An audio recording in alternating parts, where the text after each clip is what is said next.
বিরোধী দলনেতা শুভেন্দু অধিকারীর গড়ে ধরাশায়ী বিজেপি। কাঁথি সমবায় ব্যাংকের ভোটে জয় জয়কার তৃণমূল প্রার্থীদের।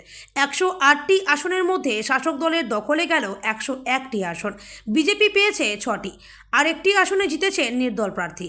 ভোটের ফলাফল প্রকাশের পর তৃণমূল বিধায়ক অখিল গিরি বলেন, এখনও পর্যন্ত আমরা 101 আর বিজেপি ও নির্দল মিলিয়ে 7টি আসন জিতেছে। এই ভোটে একটা জিনিস স্পষ্ট হয়ে গেল, মমতা ব্যানার্জির মুখ উজ্জ্বল হয়েছে। কাঁথি শুধু নয়, সবকটি বুথেই খাতায় খুলতে ব্যর্থ হয়েছে বিজেপির প্রার্থীরা।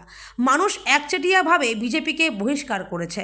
কাঁথি সমবায় ব্যাংকের ভোটে জেতার দায়িত্ব পূর্ব মেদিনীপুরের রামনগরের বিধায়ক অখিলকেই দিয়েছিলেন তৃণমূল নেত্রী তথা মুখ্যমন্ত্রী মমতা বন্দ্যোপাধ্যায়। নিরঙ্কুশ জয়ের পর অখিল বলেন, দীর্ঘদিন ধরে আইনি জোটে এখানকার ভোট বানচালের চেষ্টা হয়েছে।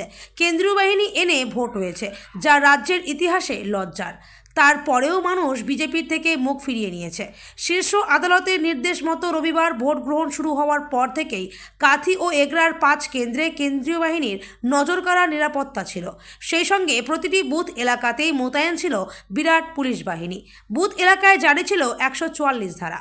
এর জেরে ভোট গ্রহণ কেন্দ্রগুলি থেকে কোনো ঝামেলার খবর সেভাবে মেলেনি।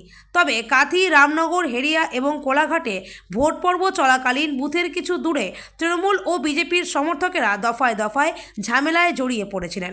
সেই গণ্ডগোলের মধ্যেই ভোট গ্রহণ পর্ব সম্পন্ন হয় দুপুর 2টায়। তারপর দুপুর 3টে থেকে শুরু হয় ভোট গণনা।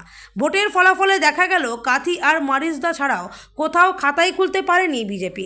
কাঁথি 1 ব্লকে 2টি আসন, কাঁথি 2 ব্লকের 1টি আসনে জিতেছে বিজেপি।